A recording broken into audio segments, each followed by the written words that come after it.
Fractions are parts of a whole. They're like pieces of a cake, squares of a chocolate bar, or segments of an orange. So when we add or subtract fractions, we're just adding or subtracting parts of a whole.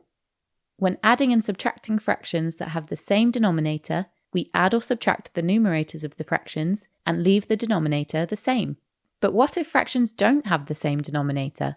Well, in that case, we need to add an extra step before we add or subtract the numerators. We need to give the fractions the same denominator. How do we do this? Using equivalent fractions. Let's take a look at an example. What is 7/8 minus 7/12? To subtract these two fractions, we need to match their denominators. So let's find the lowest common denominator of these two fractions. The multiples of 8 are 8, 16, 24, 32, 40, and so on. The multiples of 12 are 12, 24, 36, 48, 60, and so on.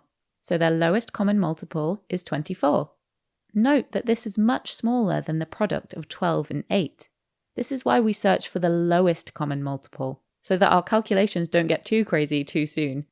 Now we need to transform our fractions into equivalent fractions with 24 as the denominator. To get from 8 to 24, we multiply by 3.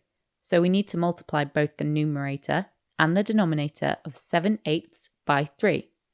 This gives us 21/24. To get from 12 to 24, we multiply by 2. So we need to multiply both the numerator and the denominator of 7/12 by 2. This gives us 14/24.